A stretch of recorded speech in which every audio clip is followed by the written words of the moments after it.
Good afternoon, ladies and gentlemen. Thank you for taking out your time to come. My name is Ugochi Wachuku, and I'm going to make a speech on youth violence. Youth violence is a violence that involves typically children, adolescents, and young adults. Also, it involves persons within the age of 10 to 24 years of age. Youth violence can be, the person can be a victim or the perpetrator. That means the person can be the person, somebody that's being hurt, or the other way around, the person doing the hurt. Also, youth violence, like I said before, can involve verbal in the sense that you use hard voice, you talk to somebody with a rude word, with curse word that hurts the person. Youth violence also could involve bullying, the older ones trying to bully the younger ones, make them do things against their will. At schools, you see it happens in schools, secondary schools, in kindergarten, in elementary schools.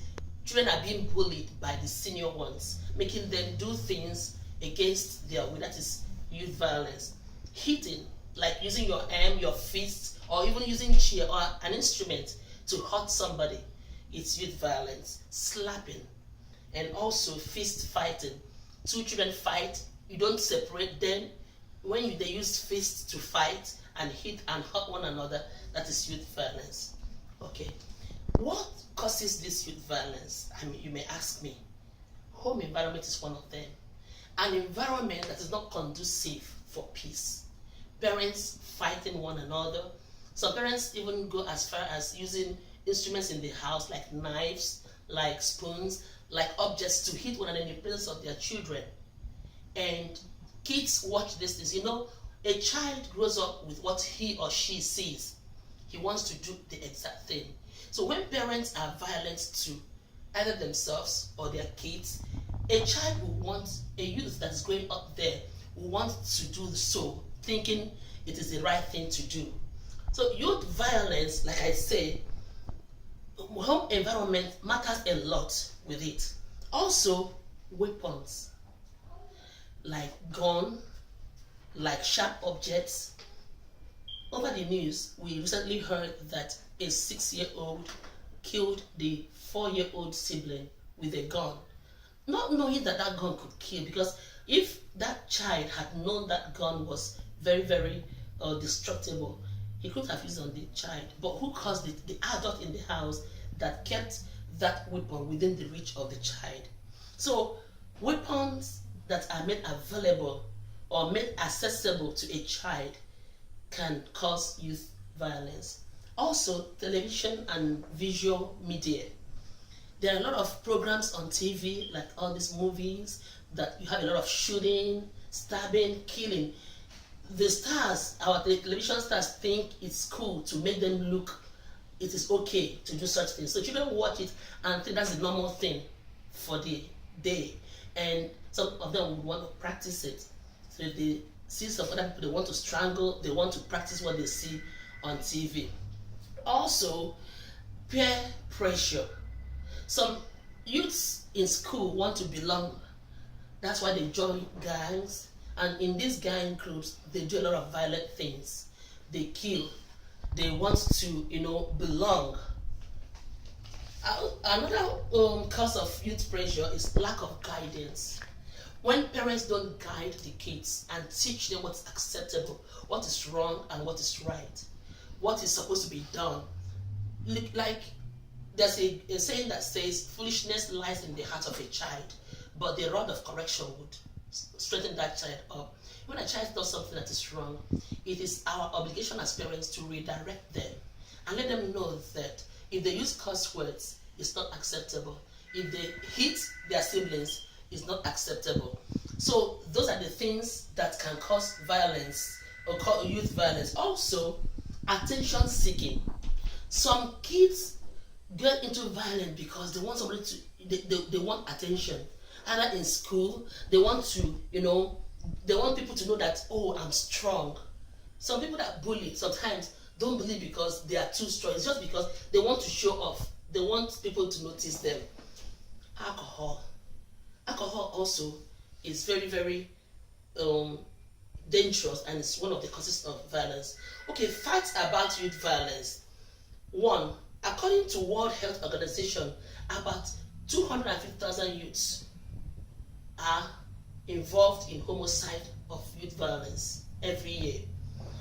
For every one youth that is killed, there's a corresponding 20 to 40 youths who are in a situation that have injuries from youth violence. Also, youth violence greatly increase the cost of healthcare, the cost of welfare and criminal justice. Like when they are hurt, they are taken to the hospital, and we need people to take care of them. So it costs the government a lot to take care of those in jail. Most of the jails are overpopulated because of youth violence. So it's costing a lot to take, even in welfare, people go to shelter because there's youth violence and they need to be kept in a place where they can be taken care of. How do we prevent youth violence? By making sure that these firearms are not where the children can reach them, by making sure that the licensing is not, given to those that are not supposed to be done, given to restrict access to drugs and alcohol, and you have good parental guidance and give them quality education and make them learned and informed. By doing such, you can always make sure we prevent youth violence. So is there anybody that has questions, to ask with what I have thought us today? Well, I want to ask, what are the early traits of youth violence? Okay, the early traits of youth violence is like a child throwing tantrum, a child always angry, always want to hurt himself or herself, a child always unforgiving, want to fight, is very aggressive. When you see these traits, that child is capable of, being violent when the child grows up. So those are some of the early traits. How serious is this youth violence? Wow, youth violence is very, very serious because the youths are the future of a country. When there is a lot of youth violence, the country is in shambles. There's going to be a lot of crimes, there's going to be a lot of things that do not make the country to grow, and it's going to affect both population, both wealth, health, and every part of the country. Even families also. Okay, my question is, since I'm 17, will that be considered as youth violence? If you're 17? Yes, myself, since I'm 17, will that be considered? Is it if you hurt yourself? Yeah. Yeah, it can be considered. It's a serious one because, like I told you, I said youth violence is within the children age of 10 to 24. So if you hurt yourself, it's youth violence because I said you can be the perpetrator or you can be the victim. In this case, if you hurt yourself, you're the victim. It's youth violence. Thank you so much. I appreciate you all. Madam, do you have any question? No. Okay, thank you so much. I want to thank you once more for your time and for giving me the opportunity to present this speech on youth violence. Thank you.